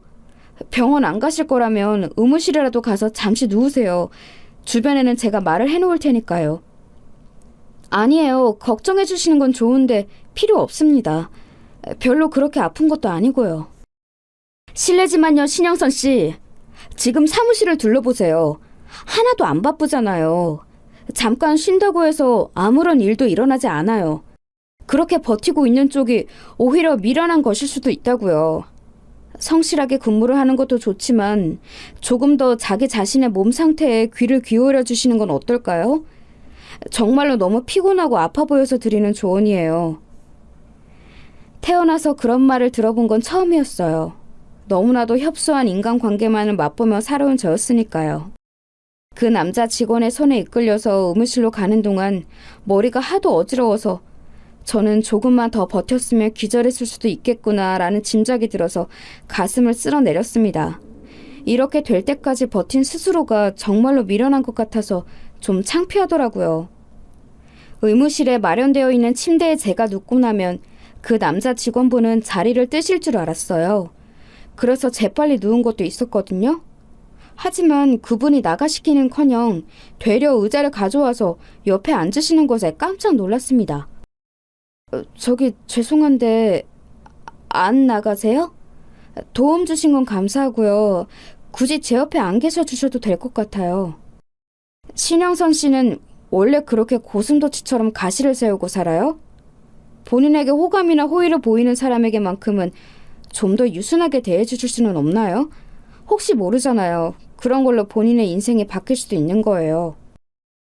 저는 제가 남에게 가시를 세워본 적이 없다고 생각해왔는데 저만의 착각이었을 수도 있겠네요. 다른 사람의 시선에서는 어떻게 보일지 솔직히 고려해본 적이 없었어요. 알려주셔서 감사해요. 왠지 부끄러워서 그분을 쳐다보지도 못하고 반대편을 응시하면서 말을 했습니다. 그분은 제가 한숨 눈을 붙일 때까지 곁에 계시겠다고 해주셨어요. 저는 너무 피곤했고 머리가 아픈 와중이었는데도 타인이 옆에 있다고 생각하니까 긴장되고 떨려서 잠에 들 수가 없었어요. 그래서 제가 어떻게 했는 줄 아시나요? 그분에게 난데없이 제 속에 있는 이야기들을 털어놓기 시작하였어요. 남한테 이야기해서 전혀 좋을 게 없는 제 가정사를 말입니다. 태어나서 처음이었네요. 눈을 반쯤 감고 누운 채로 저는 제 이야기를 한참 중얼거렸고 그분은 가만히 들어주셨어요. 그러더니 이내 깊은 한숨을 푹 내쉬었죠. 그래서 지금 아버님 되시는 분은 행방이 묘연한 상태라고요. 연락은 2년 전에 아버님이 불쑥 나타나셔서 하루 뵈었던 게 전부고 그때도 이혼만은 절대로 안 해주신다는 의견을 들으셨단 거예요? 실례지만 이건 너무 말이 안 됩니다. 저희 아빠라는 분이 정말이지 너무나도 말이 안 되는 인물이지요. 네, 저도 잘 알아요. 아니 그게 아니라요. 이혼을 그토록 원하셨는데 아직까지 아버님 측이 협조를 안 해주셔서 아직까지 이혼을 못하셨다는 이야기가 좀 어처구니 없이 들려서 그럽니다. 신영선 씨와 어머님 되시는 분은 설마 이혼의 방식이 원만한 합의 이혼만 있다고 생각해 오신 건 아니겠죠? 그분이 표현 이문에 저는 꿀먹은 벙어리가 되고 말았어요. 아니 사실은 겉으로 드러나는 것의 몇 배 이상으로 속으로는 무척 놀란 참이었습니다. 왜냐하면 살면서 단 한 번도 그런 식으로 이혼이라는 걸 생각하며 접근해 본 적이 없었기 때문이에요. 대수롭지 않은 척 몸을 획 돌려눕고 말았으나 심장이 쿵쿵 뛰고 있었네요. 그것이 계기이자 도화선이었다고 저는 생각을 해요. 이제 저는 친정 부모님을 두고 굳이 이혼 못하실 건 뭔가라는 입장이 되었거든요. 이 변화는 친정 엄마에게 옮겨갔고요. 뿐만 아니라 저는 의무실에 그날 이후로 그분과 종종 교내식당에서 밥을 먹는 사이로 자연스레 발전을 하게 되었는데 그러면서 속 시원한 얘기도 듣게 되었어요. 남동생이 그런 일로 결혼을 하게 되었다는 거랑 영선 씨가 대체 무슨 상관이 있어요? 네? 그거야 저밖에 없으니까요. 그래서 남동생은 저를 의지하고 있는 실정이에요. 영선 씨밖에 없다고요? 어머님은 투명인간이라도 되시나 보죠? 지난 10년 가까이 집이 워낙 알뜰하게 살아오셨고 남동생 분의 병원비는 일정 수준이고 영선 씨는 자력으로 대학을 와서 다니고 있고 그것도 모자라서 오히려 집에다가 돈도 주고 있죠. 그런데 어머님이 아들 결혼시키실 돈이 없다고요? 집에 밑 빠진 독이라도 두고 사시나요? 또 남동생과 결혼한다는 그 상대는 집안 사정이 콩가루일 뿐이지 천의 고환은 아니잖아요? 죽었다 깨어나도 돈 한 푼을 지원 못 받는 거 정말 맞아요? 게다가 남동생은 오래 아팠다가 그나마 올해 들어서 상태가 살만해진 건데 바로 임신이라고요? 뱃속의 생명이 영선 씨의 조카일 거라고 지금 상황에서 속단하는 건 위험하다고 봐요. 그분의 촌철살인에 저는 다시 할 말이 없어졌죠. 너무나도 당연한 점들을 지적해온 것뿐인데 제가 반박할 거리가 하나도 없다는 것이 스스로도 믿어지지가 않았어요. 정말이지 곱씹을수록 틀린 말이 전혀 없더라고요. 왜 저는 그런 식으로 접근하며 천천히 뜯어본 적이 없을까 제 자신이 개탄스러웠습니다. 사실 저는 그 이유를 알고 있기는 했죠. 그렇게 뜯어볼 만한 조금의 여유도 없었고 제가 가족이라는 의무에 너무 과도하게 집착하며 살아온 사람이었으니까요. 영선 씨는 아버님이 잦은 가출이며 기행을 일삼는 분이라서 어렸을 때부터 그게 너무 불안하다고 하셨죠. 아마 그런 환경이 가치관 형성에 영향을 끼쳤을 거예요. 자꾸 본인도 모르게 아빠 대신 내가 가족을 지켜야 돼 이런 강박이 생긴 것이죠. 저는 이전에 자기 모친의 일로 너무 괴로워하다가 거의 정신질환까지 앓게 된 경우를 본 적이 있었어요. 그 마음 안에는 모친을 너무 위하는 강박이 있었더라고요. 확실히 가정의 영향을 많이 받으면서 살 수밖에 없는 것 같아요. 저는 영선 씨가 그런 걸 조금 벗어나서 다른 넓은 세상도 보면서 살았으면 좋겠어요. 그분의 위로가 제 마음을, 아니 제 영혼을 울렸습니다. 그런 이야기를 들어본 것이 처음이었고 제 본질을 꿰뚫어 봐준 사람 역시도 처음이었죠. 고마워서라도 저는 반드시 점진적으로 나아가야겠다는 다짐을 하게 되었어요. 우선 저는 친정엄마에게 단호히 나갔죠.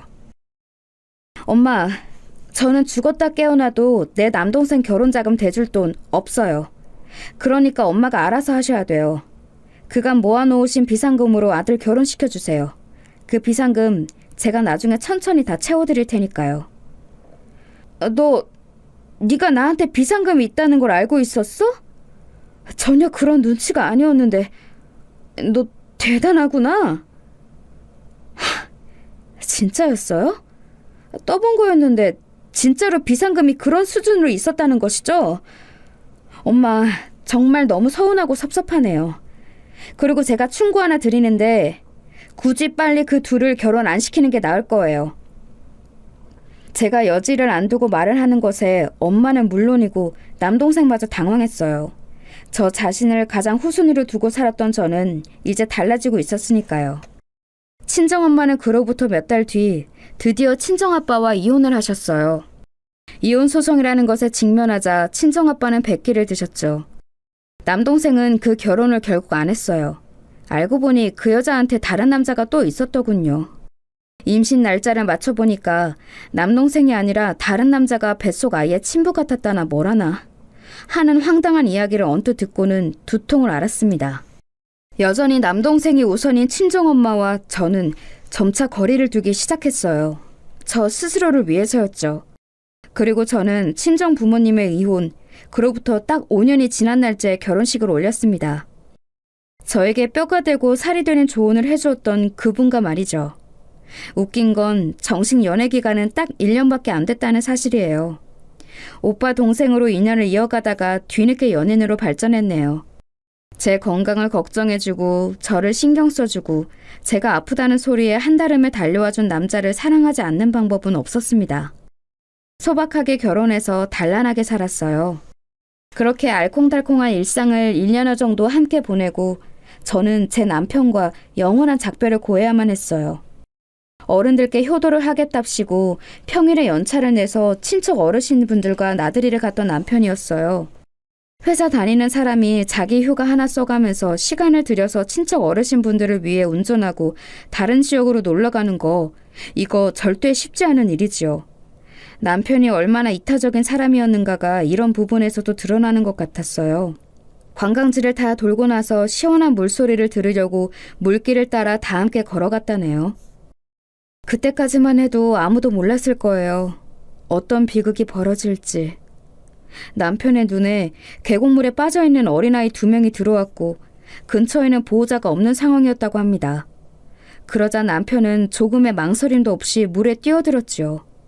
만약에 제가 그곳에 있었다면 과연 어땠을까를 수도 없이 가정해 보았지만 이미 일은 벌어진 뒤였으니 소용이 없었네요. 남편은 그 물에서 자력으로 나오지 못했습니다. 그 아이들은 살아서 밖으로 용케 나왔고 남편이 그것에 큰 도움을 주었지만 정작 본인은 이미 힘이 다 풀린 상태였던 거예요. 그렇게 저는 생각지도 못한 비보를 그날 저녁 듣게 된 것이었죠. 하늘을 원망할 수밖에 없는 비극이었고 미칠 것처럼 허무했어요. 저는 장례식장에서 내내 울다가 멍하게 있다가 현실을 부정하기를 반복했었네요. 제가 어떤 얼굴과 표정으로 무슨 말을 하면서 그 공간에서 있었는지 솔직히 정확하게 기억하지도 못해요. 제정신이 아니었거든요. 남편의 마지막 가는 길을 제가 반드시 지켜내고야 말겠다는 일념하에 간신히 정신 잃지 않고 버틴 게 전부였던 듯 싶어요. 그렇게 힘들 때 친정엄마는 저에게 별다른 도움도 위로도 주지 않으셨죠. 그게 참 그 와중에도 상처가 되더라고요. 너무 속상했고 저는 생전에 남편이 저에게 얼마나 좋은 조언들을 많이 해주었던가를 상기하면서 멍청하게 일방적으로 희생하며 살지 않으리라 재차 다짐했습니다. 얼마 뒤 친정아빠가 알코올 중독으로 사망하셨다는 소식이 들려왔고 그렇게 되자 더욱 허망한 기분이 들었어요. 제 안이 온통 허한 느낌이었죠. 그런 걸 잊으려고 더욱 열심히 살았어요. 다시 결혼할 생각 같은 건 없었고 그저 하루하루를 일부러 바쁘게 살았는데 남편과 사별한 지 3년이 되던 해에 좋은 인연을 만나게 되었어요. 성인 독서 모임에 나갔다가 만난 사람이었죠. 그때 독서의 주제가 가족의 의미였는데 가족에 대해 복합적인 생각을 가지고 있다는 그 사람의 입장이 저는 이해가 되더군요. 또한 집안에서 받은 상처 때문에 밖에서도 힘들었다는 그 사람의 경험담을 들으면서 저도 모르게 눈시울이 붉어졌어요. 그런 저를 그 사람도 모임에서 알아차리고 있었죠. 자연스레 따로 연락처를 주고받아서 만남을 이어가다 보니 연인 관계로 발전하게 됐습니다. 제 가슴 속에 묻은 남편의 존재를 저는 숨기고 싶지 않았어요. 제가 원해서 헤어진 게 아니기 때문에 저는 저의 죽은 남편을 솔직한 말로 늘 그리워하면서 살아요. 제 인생의 등대 같은 사람이었죠. 저도 그런 존재가 제 인생에서 있었어요. 제가 심적으로 너무 괴로웠던 때였는데 저를 보듬어주고 이해해주신 분이었죠. 참 감사한 형님이었어요. 그렇게 저는 영성 씨의 마음이 뭔지 알 것 같아요. 그런 저를 비난하기는커녕 제 곁에 나란히 서서 공감해주는 존재에게 저도 모르게 어느새 의지를 하게 되었습니다. 1년 넘게 연애를 이어가다가 결혼 생각을 하게 되었어요. 결혼 날짜를 느긋하게 잡아놓은 탓에 저희는 약혼관계로 지내고 있는 와중이었습니다. 요즘에는 사진 앨범의 필요성이 거의 없어졌으니까 잘 없는데 예전에는 작은 것부터 큰 것까지 종류가 많았잖아요. 저희 집은 다른 집들에 비해서 사진 앨범이 정말 적었으나 그럼에도 제가 중학교 입학했을 때를 기준으로 크고 작은 것들을 합쳐서 총 4권이 되었어요. 친정아빠의 사진들은 많이 없었는데요. 그마저도 제가 대학에 입학한 직후 친정엄마는 집안 정리를 하시면서 그 안에 든 친정아빠의 사진들을 버리시는 바람에 다 없어졌습니다. 하지만 제가 우연히 다른 사진들과 겹쳐져 있던 바람에 미처 발견되지 않았던 친정아빠의 사진 한 장을 알아차리게 되었고 몰래 그 후로 보관해 왔습니다. 그것은 제가 소중한 것들을 모아두는 작은 함 안에 내내 들어있었어요. 그건 존재감을 드러내지 않은 채 늘 언제 어디서든 구석에만 있었어요. 그렇기에 설마 약혼자가 그것을 살펴보리라고는 상상도 못했습니다. 영선 씨, 여기에 있는 거 제가 열어봐도 돼요? 뭔가 엄청 오래되어 보이는데. 그래요? 글쎄, 거기에 뭐가 있었더라? 아마 별거 아닐 텐데요. 네, 봐도 돼요. 약혼자가 방에서 그렇게 물어왔을 때 저는 과일을 준비하느라 약간 정신이 없었어요. 대수롭지 않게 생각하고 대답을 해버렸죠. 그런데 제가 과일을 다 깎아서 접시 위에 예쁘게 준비하고 나서 문득 집안이 너무 조용하다는 생각이 든 것이었죠. 왜 약혼자가 방에서 안 나오고 아직도 있을까? 그럴 만한 이유가 뭘까? 이런 생각을 하다가 머릿속에 번개가 내리쳤어요. 그 방에는 제 보물함이 있었고 그 안에는 별게 다 뒤엉켜 들어있었죠. 방으로 가봤더니 역시나 약혼자가 그걸 여러 번 뒤었는데요. 함 안에 들어있던 사진들을 손에 쥐고 유심히 쳐다보고 있었어요. 기혁씨, 지금 뭐 봐요? 그거 제가 못 버려서 어쩌다 보니 간직한 사진들인데 별로 심각하게 볼 만한 사진은 없어요. 영선씨, 실례지만 혹시 이 사진에 있는 어린 여학생이 영선씨 맞죠? 그렇다는 것은 뒤에 서 있는 남성이 영선씨의 돌아가신 아버님 되신 거 맞습니까? 그 사진은 유일하게 남아있는 아빠와 함께 찍은 사진이네요. 한동안 잊고 살았는데 이렇게 보네요. 네, 맞아요. 말도 많고 탈도 많았던 저희 아빠랍니다. 저하고 딱히 안 닮았죠? 네, 딱히 안 닮은 것 같습니다. 이런 식으로 알아차리지 않았다면 아마 영영 제가 먼저 물어보는 일은 없었을 듯 싶다는 생각이 들거든요. 그런 생각이 들 정도예요? 괜히 좀 민망하네요. 저 그런데 기혁씨, 안색이 조금 창백해요. 갑자기 넋이 나간 것처럼 보이는데 괜찮은 건 맞아요? 혹시 어디가 아픈 거예요? 그 이전에 이것 먼저 제가 물어보고 싶어요. 영선씨, 그럼 이 사진은 설마 슬픈 얼굴로 곱씹고는 하셨던 바로 그 죽은 남편이라는 분이 맞나요? 저는 약혼자의 손에 들린 다른 사진을 확인하고선 그 즉시 씁쓸하게 웃어 보이고 말았어요. 이미 죽어 세상에 없는 남편이 그 사진 속에서는 씩씩한 모습으로 정면을 응시하고 있었죠. 제가 찍은 사진이었기 때문에 실상은 절 쳐다보고 있었던 거예요. 제 표정으로 충분한 대답이 되었는지 사진을 쥔 약혼자의 손이 파르르 떨려왔습니다. 저는 그제서야 약혼자의 반응이 좀 이상하다는 생각이 들었어요. 그리고 제가 미처 무엇라고 입을 열기 전에 약혼자가 다리에 힘이 풀려서 바닥에 털썩 주저앉았습니다. 그러더니 놀랍게도 금세 눈물을 떨구며 큰 소리로 울기 시작했어요. 기옥 씨, 왜 그러는 거예요? 혹시 무슨 문제라도 있어요? 어떻게 민식이 형님이 죽은 남편일 수가 있어요? 대체 어떻게 이런 인연이 있을 수가 있죠? 설마 민식이 형님이 영선 씨와 결혼하셨던 것일 줄은 상상도 못했다고요. 네? 그게 무슨 말씀이에요? 제 죽은 남편을 기혁 씨가 알고 있기라도 한단 말이에요?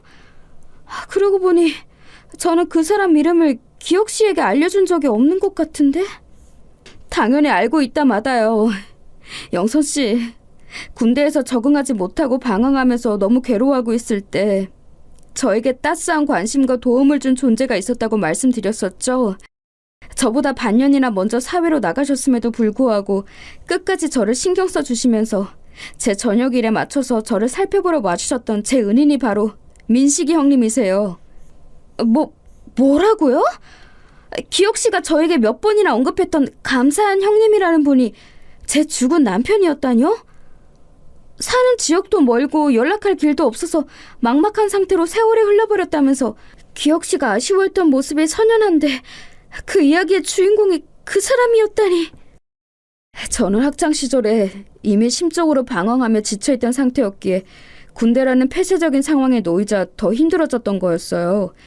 그리고 제가 어렸을 때 방황했던 이유는 저희 어머니 때문이었습니다.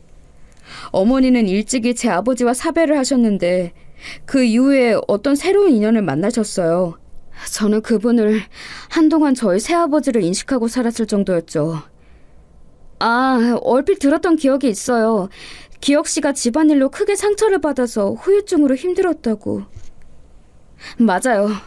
왜냐하면 그분은 알고 보니 가정이 따로 있는 몸이셨고 마치 혼자인 것처럼 수년 동안이나 저와 어머니를 속여온 파렴치한이셨거든요. 저도 충격받았지만 저희 어머니는 몸져 누우셨고 너무나도 오래 힘들어하셨어요. 무너져 내리신 어머니를 보며 저는 심적으로 깊은 방황을 시작하게 되었죠. 영선 씨, 저희 모자를 속였던 그분이 바로... 약혼자는 난처한 기색으로 말끝을 흐렸고 저는 저도 모르게 친정 아빠의 사진을 쳐다보면서 속으로 입을 틀어막았습니다. 갑자기 머릿속에 제가 고등학생이었을 때 친정아빠가 문득 집에 들어오셨다가 저와 설전을 벌이신 뒤 남동생의 기침 소리에 발길을 돌리셨던 때가 떠올랐어요. 직감적으로 그 시기에 친정아빠가 바람을 피우고 계셨던 상대가 누구인지 알 것만 같아졌습니다. 이 놀라운 사실에 압도당한 제가 얼어붙어 있는 사이 약혼자가 눈물을 떨구며 쓸쓸하게 말을 이었어요. 사람을 믿지 못하게 되고 어른들이 쓰고 사는 거짓된 가면을 두려워하게 되었던 저는 한때 과대망상증에 빠지기도 하였어요. 그런 저를 모두가 기피하면서 손가락질하고 비웃었지만 민식이 형님만은 저에게 다가와 주셨고 어째서 제가 그토록 괴로워하는지를 물어봐 주셨어요. 제 안에 있는 상처가 어디에서부터 기인된 것인지를 궁금해해 주신 분이고 제 생명의 은인이라고 해도 과언이 아닙니다. 민식이 형님이 계셔주시지 않았다면 저는 그 시기를 못 버텼어요. 세상에 어쩜 이런 인연이 존재할 수 있나 싶어서 저는 놀라움에 가득 찬 눈물을 흘렸습니다. 약혼자에겐 너무나도 미안했어요. 감수성 예민했던 나날을 모두 망쳐놓고 단란했던 모자의 일상을 박살내놓은 작자가 바로 친정 아빠라는 사실이 정말로 미안했습니다. 그러면서 동시에 약혼자에게 가장 시기적절한 때에 큰 도움을 준 생명의 은인과도 같은 인물이 제 죽은 남편이었으니 대체 이 공교롭게도 기가 막힌 인연을 어떻게 설명해야 할지 알 길이 없었네요. 약혼자는 과거를 되새기다가 다시 서름이 밀려왔는지 대성통곡을 하였고 저는 가만히 그 곁으로 가서 어깨를 안아주었습니다. 저도 많은 상념에 잠겨서 계속 눈물만 흘렸네요. 조금 진정이 되고 난 뒤에 식탁에 가서 과일상을 두고 마주 앉았어요. 이런저런 서로의 옛날 이야기를 주거니 받거니 하면서 과일은 거의 먹지도 않고 대화만 나누었네요. 저의 죽은 남편이 약혼자와 그런 인연이 있었다니. 그런데 이렇게 재혼을 해도 되는 것일까 하는 묘한 고민이 잠시 들기도 했었는데요. 그런 저의 속내를 알아차리기라도 한 것인지 약혼자는 제 손을 맞잡으면서 흔들림 없는 눈빛을 보내왔어요. 본인은 조금도 고민하지 않고 있다는 의미의 전달이었죠. 상상해본 적도 없는 인연에 얽힘에 잠시 당황하기는 했지만 그렇다고 해서 제가 영선 씨와 결혼하는 걸 포기하거나 미룰 생각은 조금도 없어요. 오히려 우리가 결국은 돌고 돌아서 부부가 될 운명이었다는 생각만 들고 있는 참입니다. 민식이 형님이 하늘에서 우리를 웃으며 지켜봐 주실 거라고 저는 그렇게 믿어요. 기혁 씨, 지금 사실은 제 머릿속이며 마음속이 온통 어지러운 와중인데 그렇게 확실히 말해주는 것 정말 고마워요. 덕분에 저도 흔들리지 않고 버틸 수 있게 된 것 같아요. 제 손을 잡은 그 힘에서 신뢰가 느껴졌고 저는 기묘하게 얽힌 이 인연이 결국 운명이라고 생각하는 것으로 정했어요. 그 인연에 얽힌 과거가 너무 신기했기에 자꾸만 곱씹게 되느라 한동안은 좀 멍하게 지내긴 했지만 시간이 좀 더 지나자 그런 증상도 사라졌네요. 친정아빠의 사진은 버리지 못하고 다시 그대로 보관 중이에요. 이제는 더욱 깊숙한 비밀스러운 공간에 고이 잠들어 있죠. 그 피를 받아 태어났으나 더 나은 인간으로 화목한 과정을 꾸리며 살겠다는 다짐을 제가 매 순간 하겠다는 증거이기도 합니다. 저와 신기한 인연으로 얽힌 약혼자는 지금 제 남편으로 살고 있네요. 저희 두 사람 사이에 아이도 있고요. 아직 여러모로 부족한 부모라고 저희 스스로 느끼고 있기에 늘 정진하며 살아가려고 노력 중입니다. 과거에서 경험한 것들을 밑바탕 삼아 실수하지 않도록 최선을 다하고 있어요. 앞으로의 나날이 무탈할 수 있도록 여러분이 기도해 주신다면 고맙겠습니다. 저도 여러분의 건승을 빌어드릴게요.